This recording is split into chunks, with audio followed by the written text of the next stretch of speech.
sekali lagi soal cerita Liga 1, kenapa saya bilang saya mulai paham, ini sejarahnya sangat panjang sekali. Karena Bung Toel ini dulunya dia adalah juru bicara PSSI di era Lanyala Mataliti.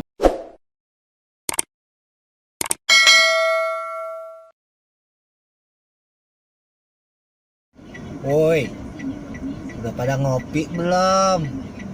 Ngopi dong, ngopi. Ngopi ngapa?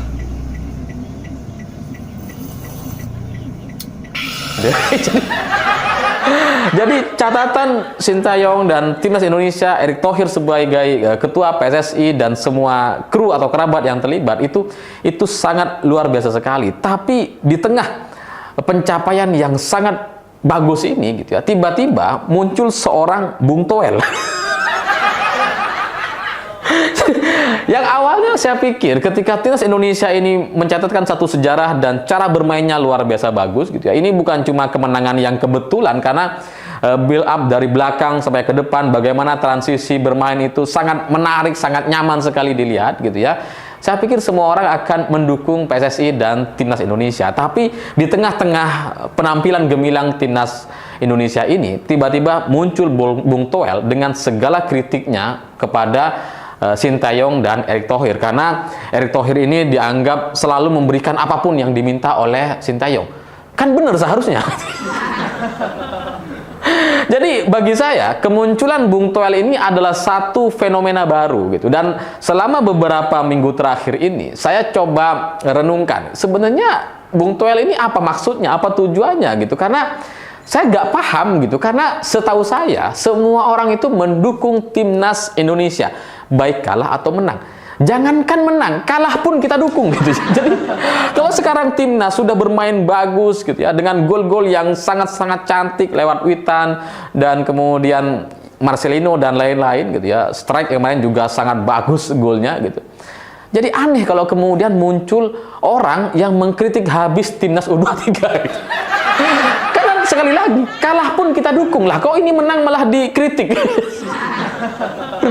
Dan saya mengamati gitu ya, selama beberapa hari terakhir ini saya lihat gitu ya, sebenarnya Bung Toel ini tujuannya kemana. Ada yang bilang Bung Toel ini iri dengan gaji Sintayong yang sangat fantastis, yang mencapai katanya 15 miliar rupiah per tahun gitu, dan ini kontraknya karena otomatis diperpanjang karena sudah lolos ke perempat final, sudah lolos dari babak penyisihan atau babak grup, dia otomatis diperpanjang sampai 2027 atau sampai Erick Thohir selesai di PSSI gitu ya, dan itu mungkin gajinya juga akan naik lagi, nggak cuma 15, bisa jadi 27 atau lebih mahal lagi. Jadi ada orang yang bilang bahwa Bung Toel ini iri dengan Sintayong, tapi saya pikir itu kurang masuk akal gitu ya, kurang beralasan, karena apa yang disampaikan oleh Bung Toel ini sangat pribadi sekali, sangat personal sekali, karena berapi-api sekali ketika dia menyampaikan kritik-kritik terkait timnas dan Sintayong gitu ya.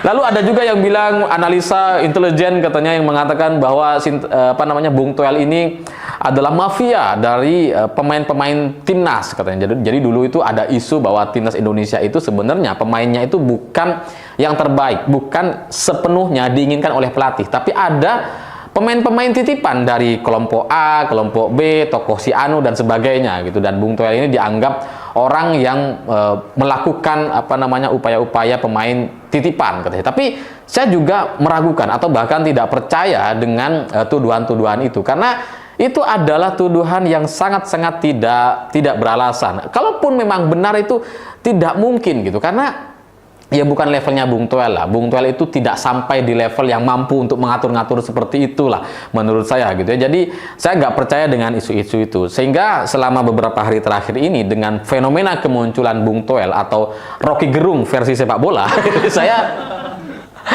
saya masih nggak paham itu sebenarnya tujuannya kemana. Sampai akhirnya kemarin Bung Toel memberikan satu pernyataan atau kritik keras kepada Sintayong, atau kemudian nasihat ya lebih tepatnya gitu ya, agar Sintayong ini berterima kasih kepada Liga 1. Setelah Bung Toel mengatakan itu, saya akhirnya paham. Saya akhirnya mulai mengerti dari mana permasalahan atau masalah yang dialami oleh Bung Toel ini. Karena ini menjadi satu cerita yang sangat-sangat panjang sekali dari sejarah PSSI, dari masa kelamnya sampai kemudian kemunculan seorang Erick Thohir. Karena kalau Bung Toel meminta agar Sintayong mengucapkan terima kasih kepada Liga 1, mungkin orang-orang akan beralasan bahwa itu karena Sintayong dulu ketika datang ke Indonesia mengkritik pemain-pemain Liga 1. Tapi sekarang terbukti kok pemain-pemain Liga 1 itu juga bermain untuk timnas U23 dan itu yang kemudian mengantarkan Indonesia masuk ke semifinal. Jadi ucapan Bung Toel ini mungkin bagi sebagian orang agak logis untuk mengingatkan Sintayong dan sebagainya. Tapi bagi saya ini personal sekali, karena kalau sudah urusan Liga 1 ini seperti ideologi ini seperti satu pemahaman atau keyakinan di PSSI yang memang tidak bisa diutak-atik, karena ini di Liga 1 atau istilah Liga 1 itu semacam ada satu momen sakral atau krusial yang kemudian kalau ada orang yang mengkritik, wah itu langsung diserang habis. Dan Sintayong ketika awal datang ke Indonesia dan menyampaikan kritik kepada pemain Liga 1, itulah yang kemudian membuat Bung Toel ini bisa seperti sekarang gitu ya, menjadi hatersnya Sintayong. Karena sekali lagi soal cerita Liga 1, kenapa saya bilang saya mulai paham, ini sejarahnya sangat panjang sekali. Karena Bung Toel ini dulunya dia adalah juru bicara PSSI di era Lanyala Mataliti. Jadi Lanyala itu pernah menjadi ketua PSSI cukup singkat dari tahun 2015 sampai 2016 gitu ya. Singkat sekali dia karena memang ketua hasil KLB, menggantikan Johar Arifin waktu itu. Dan dari Lanyala Mataliti ini, ketika Bung Toel menjadi juru bicara PSSI di eranya Lanyala, ini ceritanya menjadi sangat rumit dan panjang. Tapi intinya nanti ada benang kuningnya. Kalau benang merah kurang relevan, ini benang kuning. Karena cerita PSSI itu dulu di masa-masa kritisnya itu kan terjadi tahun 2011-2015 ketika waktu itu PSSI dipimpin oleh Johar Arifin. Karena sebelumnya, kalau mungkin banyak orang tidak tahu, PSSI itu pernah dipimpin oleh seorang narapidana. Jadi bayangkan gitu ya, ada orang yang sudah masuk penjara, di penjara nih gitu ya. Tapi dia masih menjadi ketua PSSI waktu itu. Jadi PSSI itu ya dulu dipimpin oleh orang-orang yang ya nggak paham soal sepak bola gitu ya. Saya nggak mau sebut nama-namanya supaya tidak terjadi masalah. Tapi pada intinya sebelum Johar Arifin menjadi ketua PSSI waktu itu, ini memang dikuasai oleh orang-orang yang tidak paham sepak bola. Salah satunya adalah Lanyala Mataliti. Dan ketika Johar Arifin maju sebagai ketua PSSI, ini kan muncul dari dorongan para pecinta sepak bola di Indonesia atau fans timnas Indonesia yang merasa khawatir dengan kondisi timnas Indonesia karena kalah terus gitu, dan kalahnya tuh lucu. Unik-unik lah gitu ya, kekalahannya karena laser, karena wah macam-macam lah gitu ya. Pertandingan-pertandingan yang seharusnya mudah kita menangkan, kemudian tiba-tiba kalah begitu saja gitu karena laser dan sebagainya. Sampai kemudian muncul isu bahwa timnas itu sudah dijual atau sudah kalah dari judi gitu ya, dari meja judi, sudah dijual meja judi, sudah diskenariokan supaya kalah dan sebagainya. Muncul isu-isu itu ketika periode 2011 awal gitu ya. Dan Johar Arifin itu muncul atau didukung oleh timnas kita, didukung oleh pendukung timnas Indonesia, masyarakat pecinta sepak bola, untuk membenahi PSSI supaya PSSI ini menjadi PSSI yang lebih baik, supaya timnas kita lebih baik dan sebagainya. Tapi ketika kepemimpinan Johar Arifin ini, itu Lanyala Mataliti nggak tinggal diam gitu, karena dia kemudian menjadi ketua KPSI waktu itu. Ya, ketika Johar Arifin menjadi ketua PSSI, waktu itu terjadi dualisme antara PSSI dan KPSI. KPSI ini Komite Penyelamat Sepak Bola Indonesia kalau nggak salah gitu ya, dan ketuanya waktu itu adalah Lanyala Mataliti. Dan untuk pertama kalinya sepanjang sejarah sepak bola Indonesia, gara-gara dualisme, gara-gara konflik internal PSSI atau sesama elit sepak bola di Indonesia gitu ya, karena terjadi dualisme, karena terjadi perpecahan antara PSSI dan KPSI, atau kursi PSSI di era Johar Arifin itu digoyang oleh beberapa elit kita. Untuk pertama kalinya liga di Indonesia itu berjalan dua liga. Kalau di negara-negara lain itu kan ada liga utama, kemudian liga kedua dan sebagainya gitu ya. Satu liga, satu baris gitu ya. Tapi waktu itu ketika terjadi dualisme, ada dua liga utama sekaligus, yaitu ISL dan IPL. IPL kalau nggak salah Indonesia Premier League, ISL Indonesia Super League kalau nggak salah gitu ya. Dan IPL itu ya kubunya Johar Arifin, kemudian ISL kubunya Lanyala Mataliti. Sampai akhirnya gitu ya, ini dualisme atau perseteruan antara dua kubu ini sampai tidak bisa dipisahkan oleh Menpora waktu itu kalau nggak salah Roy Suryo. Kalau nggak salah gitu ya. Intinya Menpora atau pemerintah waktu itu tidak mampu untuk menengahi keduanya. Terjadi dah dualisme sampai akhirnya gontok-gontokan soal PSSI KPSI ini berakhir di tahun 2013 lewat KLB PSSI, karena waktu itu dilakukan KLB Kongres Luar Biasa dan akhirnya gitu ya secara tidak jelas atau secara tidak formal, intinya itu Lanyala yang sebelumnya menjadi ketua KPSI masuk menjadi wakil ketua PSSI. Ketuanya tetap Johar Arifin, tapi kemudian Lanyala masuk. Dan setelah kemasukan Lanyala ini, maka semua elemen-elemen di PSSI itu kemudian dikuasai oleh orang-orangnya Lanyala. Nah, termasuk salah satunya adalah Bung Toel. Bung Toel adalah jubir di eranya Lanyala Mataliti gitu. Dan inilah kenapa kemudian dulu gitu ya, kenapa kita meminta agar PSSI itu berbenah, karena dikuasai oleh orang-orang yang nggak paham. Ketika muncul seorang Johar Arifin yang didukung oleh logistik, oleh jaringan untuk memperbaiki timnas, memperbaiki sepak bola nasional kita, memperbaiki Liga Indonesia waktu itu gitu ya, atau bahkan kita bikin liga baru atau Liga IPL waktu itu ternyata digoncang terus oleh kekuatan-kekuatan lama. Ya, karena seperti yang saya bilang tadi, kekuatan lama ini dari kubu Partai Kuning atau ya ini supaya nyambung dengan benang kuning tadi gitu ya.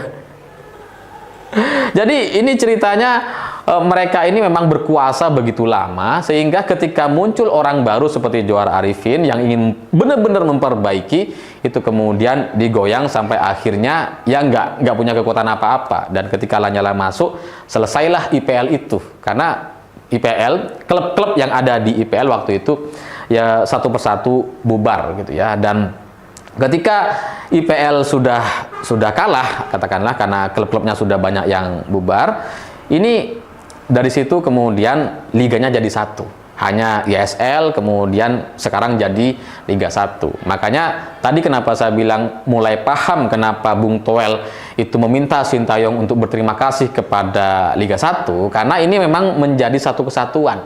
Ada satu benang kuningnya. Karena Bung Toel ini kan dulu jubir PSSI di era tahun 2011-2012 gitu ya.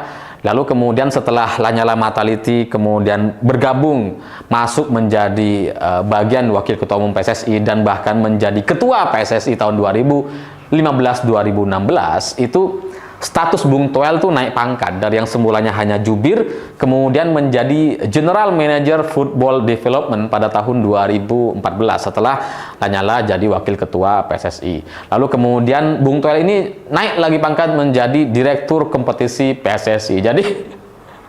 Jadi Bung Toel punya posisi luar biasa ketika Lanyala berkuasa. Dan PSSI seperti yang kita tahu, PSSI itu seperti lebih berkuasa dari pemerintah. Kalau kita ingat gitu ya, PSSI ini seperti satu kerajaan baru yang tidak bisa diintervensi oleh pemerintah Indonesia. Meskipun PSSI ini namanya Indonesia gitu ya, tapi ketika ada pemerintah ingin berkontribusi atau membantu dan sebagainya, PSSI bisa menolak.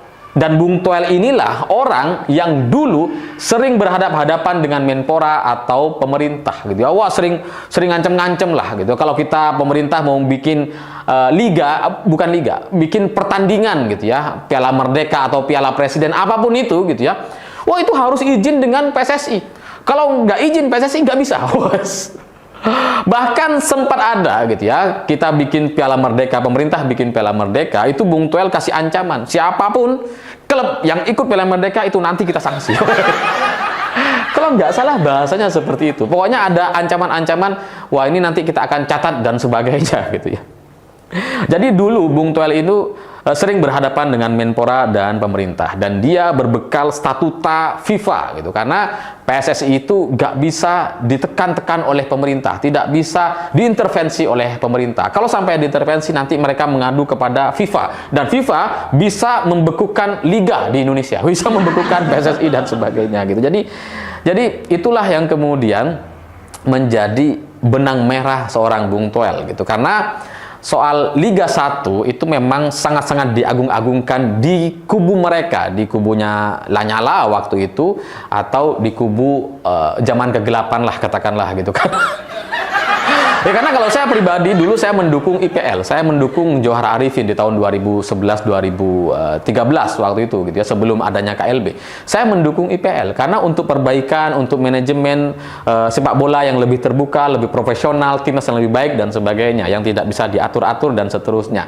Tapi ya pada akhirnya memang seorang Johar Arifin itu kalah tekanan politik, tidak punya backup yang cukup lama gitu ya, sehingga akhirnya dia ya lengser begitu saja. Bahkan jauh sebelum dia lengser itu, ketika Lanyala masuk, dia sudah tidak punya kuasa apa-apa, karena bahkan Johar Arifin itu dulu ketika bertemu dengan Menpora itu kemudian dianggap melanggar kode etik, dan itu kemudian disidang sama orang-orangnya Lanyala ketika itu gitu ya.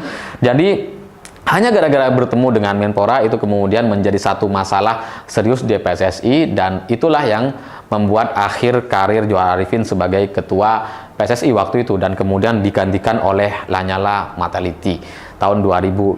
Tapi 2016 Lanyala kemudian lengser juga kalau nggak salah, karena waktu itu Lanyala itu kena kasus Kejaksaan Tinggi di Jawa Timur kalau nggak salah, Kejati Jatim, atas kasus korupsi apa gitu ya di Jawa Timur, dan kemudian dia ditahan, dan saat itulah terjadi KLB. Tapi meskipun setelah itu ternyata Lanyala bisa dibebaskan karena menurut Kejati Jatim waktu itu Lanyala alasan kenapa Lanyala itu bisa bebas ya karena ya mungkin karena yang punya pengadilan. Pokoknya ini orang kuat sekali si Lanyala ini, dan salah satu anak buahnya adalah Bung Toel ini gitu. Jadi bagi saya ini menjadi satu pemahaman atau menjadi satu benang kuning baru terkait kenapa hari ini Bung Toel ngeritik Sinteyong, PSSI atau Timnas dan seterusnya, atau ngeritik Erick Thohir ya karena memang dari latar belakang atau sejarahnya dia muncul dari kubu PSSI dari zaman kegelapan, kubu PSSI yang sebelumnya begitu luar biasa dikuasai oleh rezim mafia kuning. Ya karena kalau kita cek gitu ya, kalian cek aja gitu ya, kenapa kemudian Bung Toel ini selalu diberi panggung di stasiun yang itu gitu ya, karena memang itu kubu sana gitu, kubu rezim mafia benang kuning tadi gitu. Yang dulu gitu ya, itu mereka bahkan bisa memberikan sponsor-sponsor kepada timnas tanpa melalui prosedur gitu. Mereka bisa cetak, saya dulu ketika di Malaysia mendapatkan kaos timnas gitu ya, yang disebar di kalangan mahasiswa itu ada timnas, terus kemudian di sebelahnya itu ada logo perusahaan yang ada kaitannya dengan elit Partai Kuning dan si Benang Kuning, atau salah satu stasiun TV di Indonesia gitu, ada di sini, apalah namanya gitu ya. Itu disebar ke banyak orang, tapi ketika kita hadir di lapangan ke stadion, ternyata kita kemudian dipermalukan dengan skor 5-0 kalau nggak salah waktu itu. Kita kalah dengan Malaysia 5-0. Kemudian di final Piala AFF kita juga kalah waktu itu gitu. Jadi itu adalah sebuah momen yang sangat-sangat memalukan. Belakangan kita mengerti kenapa salah satu si elit atau mafia rezim kuning itu bagi-bagi kaos banyak dan bagi tiket-tiket gratis gitu ya. Padahal kita biasanya beli, tapi di partai final itu dikasih gratis, bahkan dikasih kaos gitu. Ya karena mungkin mereka udah menang duluan, menang judi duluan. Gitu ya. Nah, jadi PSSI sebelum eranya Erick Thohir itu memang sekelam itu gitu ya. Sempat terjadi perlawanan, sempat terjadi dukungan kepada Johar Arifin, tapi kemudian dalam 2 tahun sudah tidak mampu berkutik, sudah kalah dengan orang-orang lamanya lagi, kembali kepada rezim lama, rezim mafia kuning itu, rezim PSSI yang sebelumnya pernah diketuai oleh narapidana yang memimpin PSSI dari balik penjara. saking hebatnya gitu ya. Biasalah mafia kuning itu hebat semua gitu. Jadi kalau sekarang kemudian Bung Toel mengkritik atau tidak suka dengan timnas, dengan kritik-kritikan yang tidak masuk akal, ya karena memang dia masuk atau menjadi bagian dari rezim PSSI yang dulunya begitu berani untuk nantang-nantangin pemerintah, yang dulunya tengil sekali ketika berhadapan-hadapan dengan pemerintah, yang sejak dulu meyakini bahwa PSSI itu seperti satu kerajaan baru yang tidak bisa diintervensi oleh pemerintah, atau bahkan sejajar dengan pemerintah Indonesia, yang bahkan presiden pun nggak bisa otak-atik PSSI, nggak bisa memberikan masukan atau dukungan kepada PSSI. Jadi Bung Toel ada di rezim itu gitu ya. Tapi kemudian sekarang muncul seorang Erick Thohir yang jauh lebih kuat dibandingkan Johar Arifin. Secara logistik lebih kuat gitu ya. Kalau Johar Arifin dulu kan didukung oleh pengusaha-pengusaha yang memang peduli terhadap timnas Indonesia atau sepak bola kita. Tapi kemudian ya gagal gitu, atau dia nggak kuat lagi karena itu nggak langsung gitu ya. Logistiknya itu logistik nggak langsung, atau dukungan nggak langsung. Tapi kalau Erick Thohir memang secara logistik itu kuat, secara pribadi dia kuat, dia punya juga jabatan politik sebagai Menteri BUMN, dia juga punya jaringan atau koneksi kepada FIFA, dunia internasional, dia bergaul dengan dunia internasional karena dia pernah menjadi presiden Inter Milan dan bahkan sampai sekarang masih punya saham di Inter Milan gitu. Jadi kualitasnya jauh-jauh lebih kuat dibandingkan Johar Arifin 2011 lalu, sehingga mungkin gitu ya, secara kemampuan atau kekuatan Erick Thohir dia bisa bertahan lebih lama karena logistik dia punya, pengalaman bergaul dunia internasional, dia tidak terlalu panik ketika harus berhadapan dengan statuta FIFA dan sebagainya, apalagi hari ini kemudian dia menjadi ketua PSSI. Jadi ya dia ketuanya, terserah dia. Jadi dia punya dukungan politik, logistik, bergaul di dunia internasional, paham soal FIFA dan sebagainya, sehingga sulit rasanya untuk menggoyang posisi Erick Thohir hari ini, tidak seperti zaman-zaman dulu. Jadi kemunculan seorang Bung Toel itu kayaknya adalah satu rasa frustasi dari kelompok rezim benang kuning tadi yang sejak dulu menguasai PSSI, timnas, dan industri sepak bola di Indonesia itu sejak dulu sudah dikuasai oleh segelintir orang dari kelompok partai kuning tadi gitu. Coba aja cek gitu, partai siapapun ketuanya gitu sebelum Erick Thohir, itu cek aja gitu ya, itu rata-rata punya afiliasi atau berkaitan dengan partai kuning tadi. Jadi memang posisi Erick Thohir hari ini tidak mudah gitu ya. Dia memberikan dukungan kepada Sinteyong, kemudian melakukan lobby-lobby agar pemain yang hadir di timnas itu dari berbagai klub di luar itu bisa dilobi atau diyakinkan untuk melepas pemain. Itu memang adalah pekerjaan-pekerjaan yang sangat-sangat tidak mudah. Tapi lebih dari itu, selain soal lobby, kemampuan pribadi Erick Thohir soal logistik, jaringan dan sebagainya, saya sangat yakin kemampuan Erick Thohir bertahan sampai sekarang, menjadi tenang, mengelola atau bebas membentuk timnas atau mendukung Sintayong itu karena ada dukungan politik yang sangat-sangat luar biasa dari elit kita atau mungkin juga dari Presiden Indonesia, jadi Pak Jokowi. Karena ketika Erick Thohir maju sebagai ketua PSSI itu pasti berkat atau pasti sudah diizinkan oleh Presiden. Kalau enggak, wah ini udah pasti diganti Erick Thohir ini.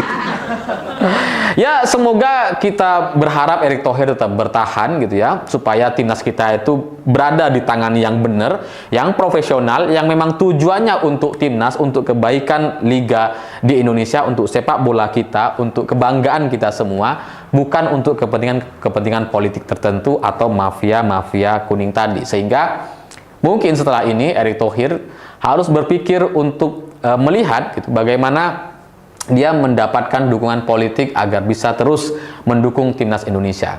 Karena setelah Presiden Jokowi turun bulan Oktober nanti, ini ceritanya nampaknya akan rumit sekali gitu ya.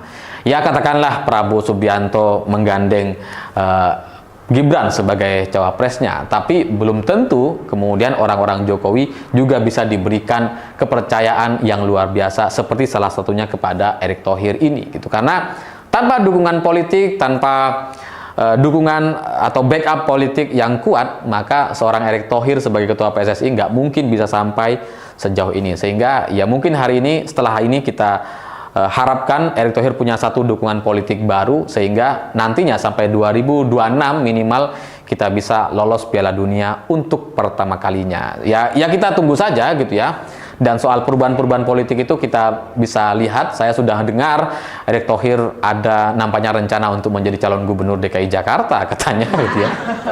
Ada arah-arah ke sana, tapi kalau isu ini menjadi benar, maka berarti gitu ya, di kabinet atau di susunan Prabowo Gibran itu Erick Thohir tidak diakomodir lagi, dan itu artinya timnas Indonesia kita terancam setelah ini, karena tanpa dukungan politik, tanpa dukungan para elit gitu ya, tidak bisa PSSI kita kemudian dikembalikan kepada orang yang tujuannya bukan untuk timnas, tapi tujuan untuk benang kuning tadi dan kepentingan yang kuning-kuning. Saya pikir itu. Terima kasih sudah menonton. Begitulah kura-kura.